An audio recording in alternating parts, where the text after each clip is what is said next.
有卡友就 PM 我問關於燙印機嘅作用，同埋有人問我關於一張卡如果喺彎嘅情況下攞去鑑證公司得出嚟嘅分會唔會係比較低嘅？或者咁樣講啦，如果同一時間一模一樣嘅卡攞去鑑證公司，如果一張係完美嘅，一張係彎係攣嘅，咁我相信如果你係個 grader，一定係挺直嗰張會攞高分啲，咁所以我相信係有少許影響嘅。會扣幾多分我唔敢講啊，可能冇扣分，但係我相信美觀上會減分啦。咁所以咧我尋晚就準備咗有一張卡啦，咁刻意擺咗落個雪卡盒一晚。濕度係90%幾，好似而家落雨咁樣樣啦。咁可以用燙印機咧，將呢張卡完全係回復原狀挺直嘅。咁其實我覺得維修卡或者玩卡都好啦嚇，你修復咗張卡之後咧，佢能唔能夠保持原狀先至係最重要咯。係啊，你燙印壓印完啊，你可以攞書本、攞字典、攞電話簿走去夾一張卡。我覺得理論上係可以嘅，因為大家我相信細個都有試過係咪啊？張卡攣咗，擺落個字典嚇，擺落本書度夾翻直佢係可以嘅，但係個重點係佢能唔能夠保持挺直咧？呢個先係最重要咯。咁修復我覺得都係呢個係一個其中嘅最難之處。OK 嚇，因為佢會反彈嘅，原來做修復呢個動作好得意㗎。咁咧我就攞咗有兩塊板，咁比平時咧就多咗彈卡紙啦，我叫佢做啊。咁亦都攞咗兩張我哋平時用修復卡嘅海綿啦。OK，咁擺喺中間三文治咁夾佢得㗎啦。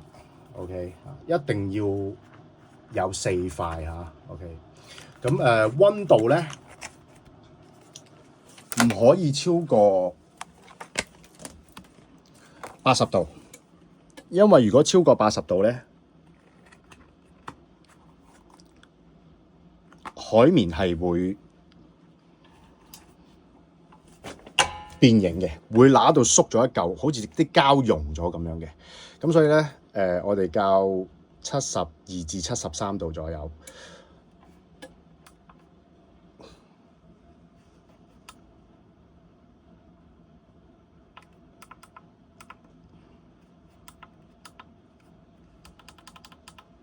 OK，咁壓印佢大概半小時，等佢自然靜止45分鐘至1個鐘。我覺得45分鐘係最少，千祈唔好心急打開佢，會因為熱力未散晒，會令到張卡唔能夠完全挺直嘅。咁所以由佢夠鐘得㗎啦。OK，壓印佢半個鐘，再等1個鐘，咁張卡翻出嚟個效果會非常之好嘅。咁遲下我哋再睇下張卡嗰個結果係點樣。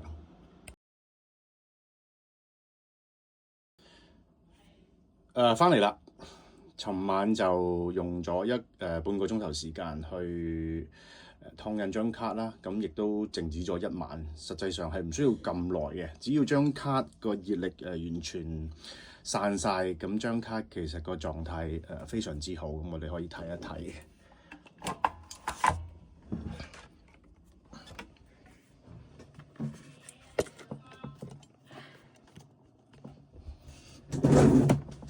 有一張接近係 U 字形嘅卡，燙印之後會變成為點樣咧？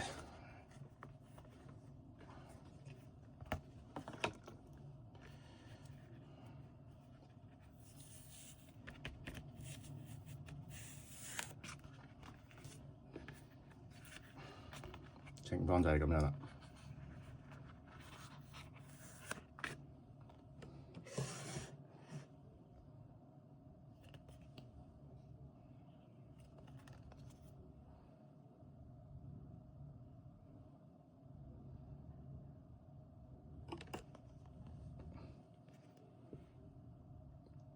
接近原廠出嘅狀態啦，差唔多直晒啦。咁始終因為呢兩日太潮濕啦，落咗接近1個禮拜雨，非常好啊效果。咁大家可以試下買部燙印機玩下。咁所有修復動作，我覺得一定要試咗先，因為有好多卡有 PM 係失敗。將水掂咗落去張卡之後咧，冇好好處理，膨脹得好快。尤其是呢啲邊位，一掂水咧，佢就會即刻膨脹，會脹起嚟嘅。咁要救就好難啦。咁所以用白卡試咗先，呢張好靚仔嚇。OK。咁咧我台頭上有好多呢啲工具，咁係可以俾少少心得大家啦。咁第一點解要咁多咧？咁因為我可以同一時間修復幾張卡嘅，有好多呢啲海綿啊、亞加力膠板啊。咁有人都會問我啊，呢啲亞加力膠板點樣賣啊？咁其實淘寶有得訂嘅。咁尺寸我覺得最好啊，就係直徑18cm。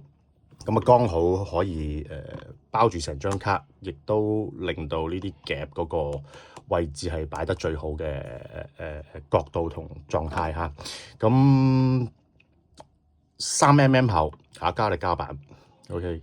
咁呢啲大力夾咧2寸都 OK 啦，3寸都得，2寸可以啦。咁而海綿咧用邊一種好啊？咁呢個好多人都會問我呢個問題。重點係唔能夠防水咯，非防水嘅海綿，因為如果防水嘅話咧，就唔能夠令到張卡嗰個水分吸收之後揮發。咁所以高密度海綿啦 ，OK， 2mm 嘅3mm 我都覺得係最好嘅厚度嚟嘅 ，OK。咁如果有任何嘅查詢 PM 我，咁大家交流下，多謝晒。